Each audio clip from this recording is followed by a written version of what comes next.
اب رؤف حسن کے بعد اس شخص نے بھی اپنی انانیت توڑتے ہوئے جناب فوج کے پاؤں میں گرنے کا فیصلہ کر لیا ہے. کہتا ہے کہ حافظ صاحب ہمیں معافی دے دو, فوج بھی ہماری ہے اور ملک بھی ہمارا ہے.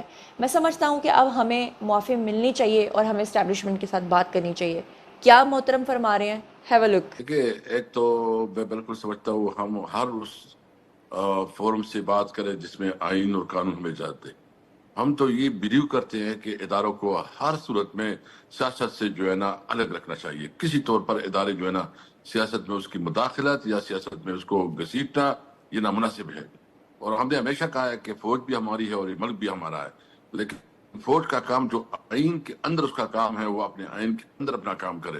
ایک اور خبر آپ کے ساتھ شیئر کرنے جا رہی ہوں کہ الطاف حسین کی ایک آڈیو لیک ہوئی ہے. آپ کو میں بتا دوں کہ یہ تقریباً 3 منٹ اور 6 سیکنڈ کی ایک آڈیو ہے جس میں الطاف حسین بلوچستان کے حالات کو لے کر بات کر رہے ہیں، جس میں یہ بلوچی دہشت گردوں کو حق پر کہتے ہوئے پاک فوج کے خلاف بکواسیات کر رہے ہیں اور اپنے کارکنان کو بھی اپڈیٹ کر رہے ہیں.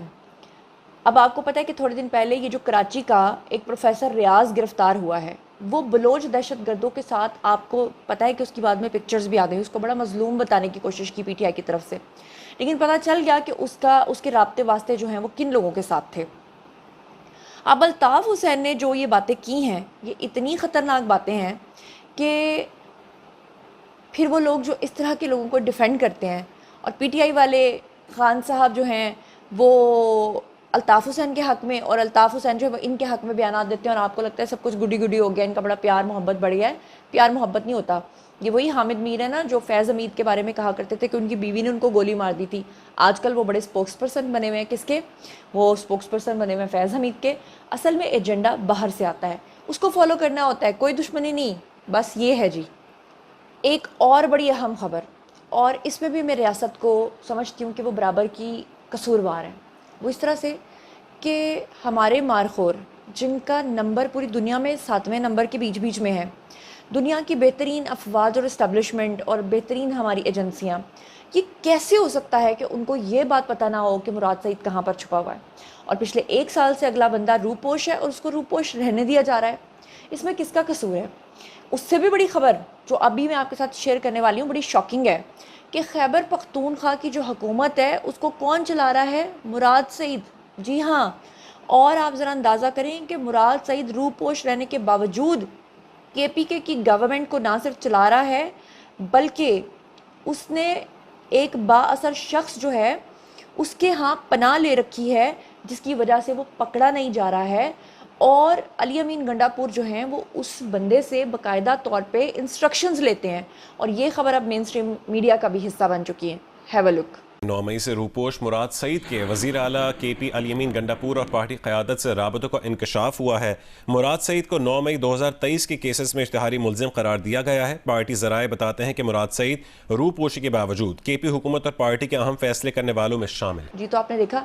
اب آپ مجھے بتائیں کہ کیا اس میں ریاست برابر کی قصوروار نہیں ہے؟ کچھ لوگ یہ بھی تنقید کر رہے ہیں کہ جناب ان کو خیبر پختونخوا کے اندر جو ہے وہ حکومت دلوا دی، کیوں دلوائی، ان کو کیوں جیتنے دیا، اور پھر ان لوگوں کو موقع ملا کہ یہ سب کچھ کرتے پھر رہے ہیں. ایک اور خبر، ثاقب نثار کے بارے میں مبینہ طور پہ ایک صاحب ہیں جی، انہوں نے ایک بہت بڑی چیز ریویل کی ہے. انہوں نے کہا کہ ایک سیاستدان تھا، وہ بڑا کرپٹ تھا، اس نے اپنے حق میں فیصلہ کروانے کے لیے مبینہ طور پہ ثاقب نثار کو آفر کیا کہ میں آپ کو لنڈن میں فلیٹ دوں گا اور آپ جو ہے نا بدلے میں میرے حق میں فیصلہ کریں.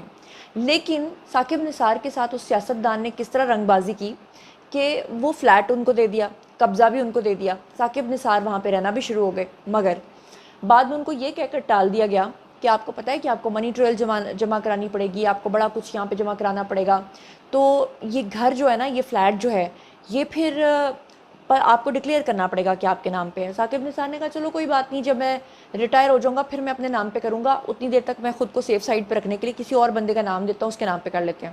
اور پھر بعد میں ان کے ساتھ کیا رنگ بازی ہوئی، سنیے انہی صاحب کی زبانی. جو عدالتی شخصیت جو ہے اس نے اپنے زمانے میں ایک ہمارے اسلام آباد کے بڑے نامی گرامی اور سٹار سیاستدان ہیں، ان کے کیسز آئے تو انہوں نے انہیں نہ صرف اس میں ریلیف دیا بلکہ بعد میں بھی ریلیف دیا، اور اور وہاں پہ مبینہ طور پہ لندن میں ان کو ایک بڑا قیمتی فلیٹ جو ہے وہ اس وقت جج صاحب کو دیا گیا، جج صاحب کو دیا گیا اور قبضہ بھی دے دیا گیا.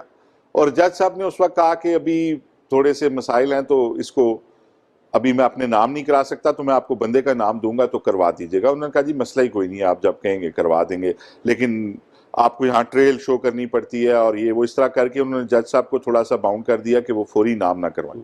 جج صاحب ایگری ہو گئے. اب وہ جج صاحب کیونکہ ریٹائر ہو گئے بعد میں، تو وہ جج صاحب جاتے ہیں تو وہ شخصیت تو انہیں ملتی نہیں ہے. اچھا، اگر ملے تو وہ کہتی ہے جی کہ وہ بندہ میرے سے بڑی گڑبڑ کر رہا ہے جس میڈل مین کے میں نے نام کرایا تھا.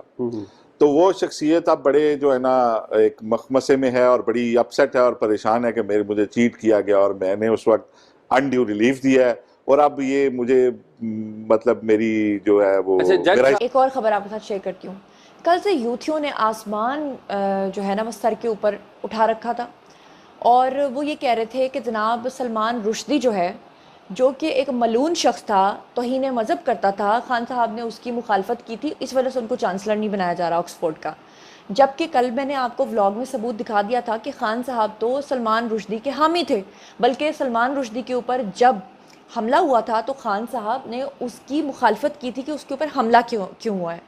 آج میں آپ کو اور ایک چیز دکھانا چاہتی ہوں، کیونکہ میں نے تو آپ کو یہ چیزیں بار بار بتائی ہیں، لیکن پھر جب کوئی ریفرنس آتا ہے تو پھر مجھے آپ کو بتانا پڑتا ہے. اب کی بار میں آپ کو ذرا کچھ اور خان صاحب کی کلپنگز جو ہیں وہ ذرا سنوانا چاہتی ہوں کہ عمران خان نے 2017 میں معافی مانگی تھی کہ وہ نبی پاک صلی اللہ علیہ وسلم کی شان میں دوبارہ کبھی گستاخی نہیں کریں گے، لیکن 2017 سے لے کر بعد میں آنورڈ 21 تک وہ بار بار گستاخی کرتے رہے، مختلف مواقع پہ کرتے رہے اور کب کیسے کرتے رہے. اس کے لیے میں اپنے منہ سے کچھ نہیں کہنا چاہتی، آپ خود ہی سن لیجئے خان صاحب کی زبانی. ہمارے نبی صلی اللہ علیہ وسلم ان کو کئی مہینے وحی نہیں آئی، تو انہوں نے سمجھنا شروع ہو گیا کہ شاید اللہ نے، انہوں نے پہلے تو سوچا کہ شاید میں یہ امیجن کر رہا تھا، کیا وہ سوچا کہ میں کوئی پاگل تو نہیں ہو رہا تھا.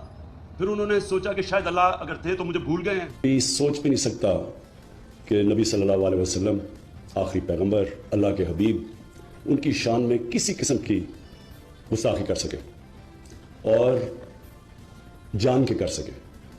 تو میں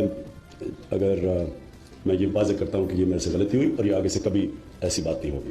30 سال پہلے جو میرا روحانی سفر شروع ہوا تھا، میں نے وہ لکھا ہوا، اس کتاب میں بیان کیا ہوا ہے. مجھے میرا کوئی ایمان نہیں تھا اللہ میں جس طرح مسلمان ہوتے ہیں جمعے کی نماز پڑھ لی تو کبھی صبح کی نماز، کوئی روزہ رکھ لیا تو پاکستان میں نہیں تو نہیں رکھا. میرا ایمان نہیں تھا اللہ میں. انہیں کہیں میں ان کو اللہ کو ہدایت کرتا ہوں کہ ان کو سچ بولنے کی توفیق دے. جو میاں والی کی گرمی ہے، میں آپ کو یقین دلاتا ہوں کہ خدا نہ خواستہ اگر اللہ نے مجھے دوزخ میں بھیج دیا مجھے گرمی نہیں لگے گی. حیثیت خاتم النبیوں، روز قیامت، روز قیادت، روز قیامت میری پوری کوشش ہے کہ میں اپنے نبی صلی اللہ علیہ وسلم کی، آپ کو ان کی زندگی، ان کی سیرت سے آپ کو بھی آزاد کروں، کیونکہ ہم ابھی تک حقیقی طور پہ آزاد نہیں ہوئے. آپ نے سن لیا. اب ایک شعر مجھے آ گیا بڑا یاد، وہ کہتے ہیں نا کہ خوف کے بت توڑ دو، حافظ مجھے چھوڑ دو. خان صاحب کا جیل میں بیٹھ کر یہ رویہ ہے. باہر یہ جو جعلی انقلاب لانے کی کوشش کر رہے ہیں اور ان کو علیمہ خان کی طرف سے اور پی ٹی آئی کی طرف سے جتنے بھی انقلابی ہیں ان کو کہا گیا تھا کہ آپ لوگوں نے مارچ کرنا ہے اور قیدی نمبر 804 کو چھڑوا کے لانا ہے. حالانکہ ان کا جیل میں نمبر جو ہے وہ قیدی نمبر 420 ہے. جی ہاں بالکل سچ میں 420 ہے، لیکن اس کا نام انہوں نے 420 کے بجائے رکھا ہے قیدی نمبر 820، یعنی کہ انہوں نے 820 نہیں 804، سوری میرے منہ سے پھر 20 ہی نکلتا ہے. وہ ظاہری بات ہے جیسا کیلیبر ہو انسان ویسا ہی لگتا ہے، تو وہ انہوں نے ڈبل کر کے نا ڈیجٹ اس کو 804 بنا دیا ہے.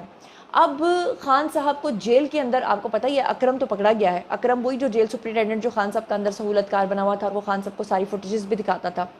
تو اب اکرم بھی بیچارہ اندر نہیں ہے، ورنہ ان کو دکھایا جا رہا تھا اور جعلی سلاخیں لگا کے نا تو خواتین اس کے آگے فوٹو سیشن کر کے، جو آپ کو اسکرین پہ ایک خاتون نظر آ رہی ہے جس نے قیدی نمبر 804 کی سلاخوں کے باہر کھڑے ہو کے ویڈیوز بنائی ہیں.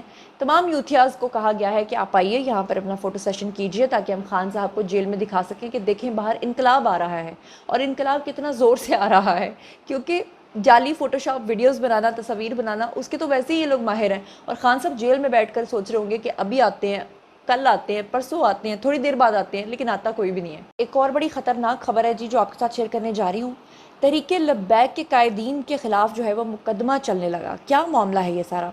گستاخانہ خاکوں کا اعلان، ڈچ سیاستدان کے قتل کے اوپر اکسانے کے الزام میں تحریک لبیک قائدین پر مقدمہ چلنے لگا. اب اس کی ذرا تفصیلات سنیں کہ گستاخانہ خاکوں کے مقابلے کا اعلان کرنے والے اسلام مخالف جو ڈچ سیاستدان ہیں جن کا نام ہے گیرٹ وائلڈر، اس کے قتل پر اکسانے کے الزام میں نیدرلینڈ کی عدالت میں تحریک لبیک پاکستان کے سربراہ حافظ سعد رضوی اور تحریک لبیک یا رسول اللہ کے جو قائد ہیں مولانا اشرف جلالی، ان کے خلاف مقدمہ جو ہے وہ چلایا گیا ہے. غیر ملکی میڈیا کے مطابق دائیں بازو کے اسلام مخالف ڈچ رکن جو ہیں انہوں نے سعد رضوی اور مولانا اشرف جلالی کے خلاف ایمسٹرڈم ہائی کورٹ میں درخواست دائر کی ہے. اگر میں صحیح پروناؤنس نہیں کر پا رہی تو معاف کیجیے گا.